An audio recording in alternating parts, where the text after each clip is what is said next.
Hey everyone, Happy New Year. 2024 has been a wild one to say the least, and 2025 will probably be even wilder in a lot of ways, but we can worry about that later. I just want to start off by saying thank you to everyone who's tuned in over the last year or so. I apparently hit 100 subscribers fairly recently, and that's definitely an unexpected cap off to my year. It may not seem like much in terms of numbers, but is more than I had ever expected when I started my channel. It may sound cheesy, but I really do enjoy sharing things that I enjoy with other people. And despite the current and possibly final state of Elden Ring's PvP, I do want to keep sharing with y'all. So thank you again to everybody who has subscribed. And if this is my first video that you're coming across and you're a little interested in mid-level PvP content, consider subscribing. I really do appreciate it, but at the end of the day, it really is just about putting things out there that I enjoy making. And on that note, please enjoy this thing I made. Alright, so today we're going to be running the easiest setup in the game, which we'll witness here is so overpowered that it actually just ends the invasion outright.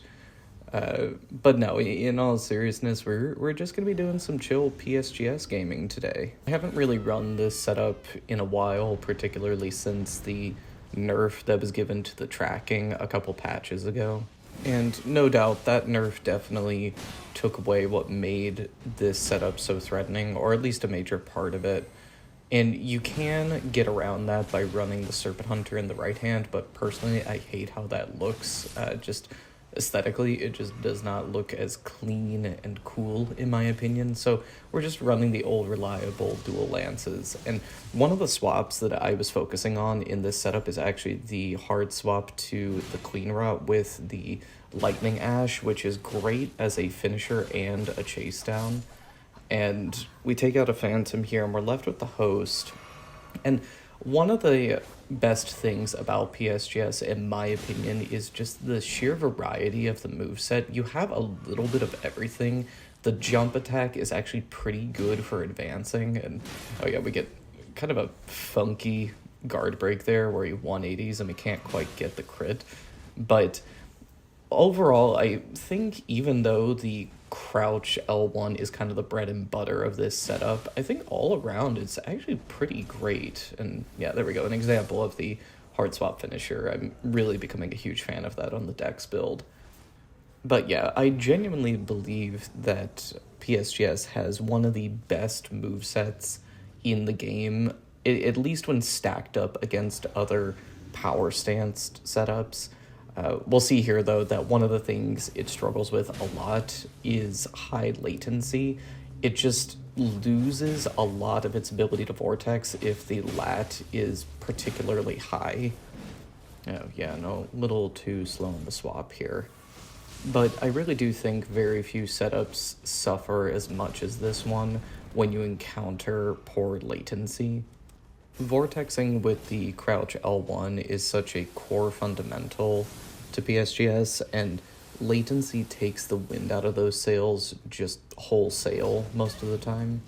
And that's just one of several reasons I would argue it is not really an overpowered setup. Even back in its stronger days with the better tracking, it still required a lot of very conscious decision making in order to make the most of that vortexing. You really couldn't get away with spamming it because it's so taxing on your stamina, and also leaves you wide open for punishes, especially if you're going up against more than one player.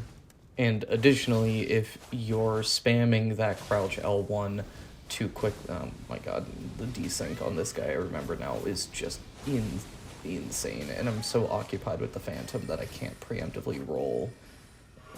It's so frustrating. It's just always a coin toss whether that ash is going to hit you a second later.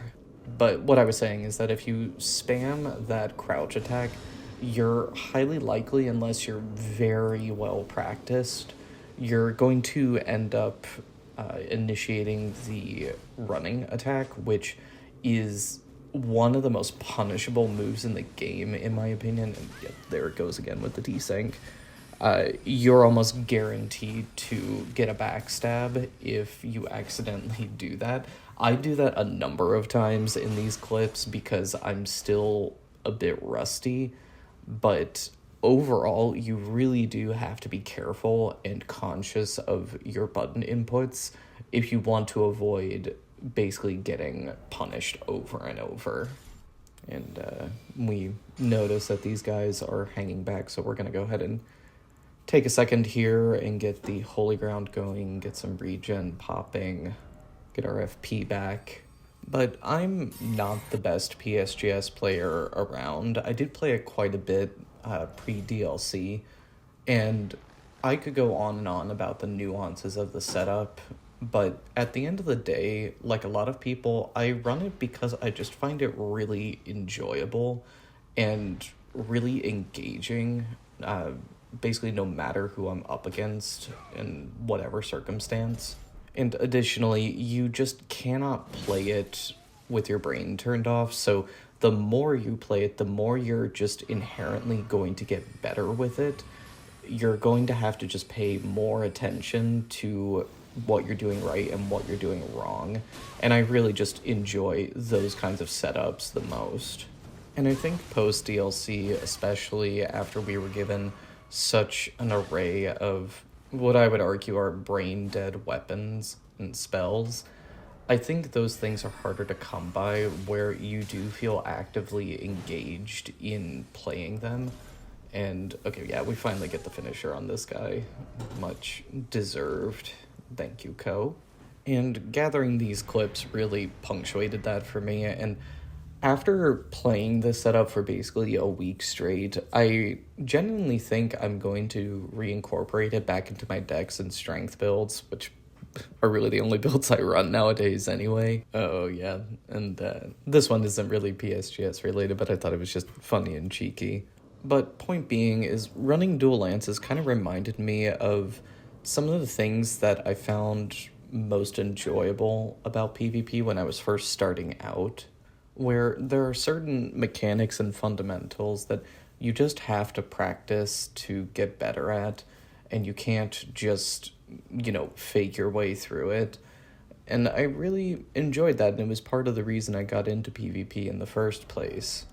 And I'm really not trying to be hostile or bash on players who don't run PvP meta setups when they're playing PvE, but I do feel that the DLC gave players so many options that require so little of what I was saying before, active engagement with the game's mechanics. Which, for me, in addition to, the incredible art direction and lore building of these games, is a very central part of them that has kept me coming back to them for years. And I worry just a little bit that, if we're going off of what we saw with the Night Rain preview, which I understand that's not a, central installment of the series, but if it's any indication, I do worry that we're going to get more of that, anime gaming that's more about being flashy, looking cool, and having lots of particle effects on screen, rather than what has been a bit more central to previous installments where, some of the best setups, or at least the most engaging setups in the game, both PvE and PvP wise, oh my god, yeah, that was great. I forgot why I recorded this one until just now. It's funny. Yeah, but those setups were not very often, the flashiest or the coolest looking ones. There just wasn't as much anime gaming going on, and I think just based off of what we're seeing in Elden Ring and now in the upcoming Night Rain, we're just going to see more and more of that prioritized in the mechanics, which I understand is going to open up a whole new kind of divergent genre to these games, which could definitely be its own thing and be very interesting and bring in way more people. But it's a little saddening to me that it seems we're slowly losing that aspect. And this is sort of just a long-winded way of philosophizing about, running dual lances. But setups like that really do remind you of some of the things that Elden Ring did get right. And it does get a lot of things right, in spite of the fact that it gets quite a few things wrong, especially if you ask the PvP community. Anyway, I'm gonna stop myself from rambling too much more. Anyway, this video is about PSGS and how it made PvP enjoyable for me for the last month, and I hope you guys enjoy, and I'll see you guys in the new year. Hope everyone enjoys their holiday festivities if you are indeed celebrating. I hope they're not too stressful for everyone. I know it's tricky sometimes, but yeah, y'all take care.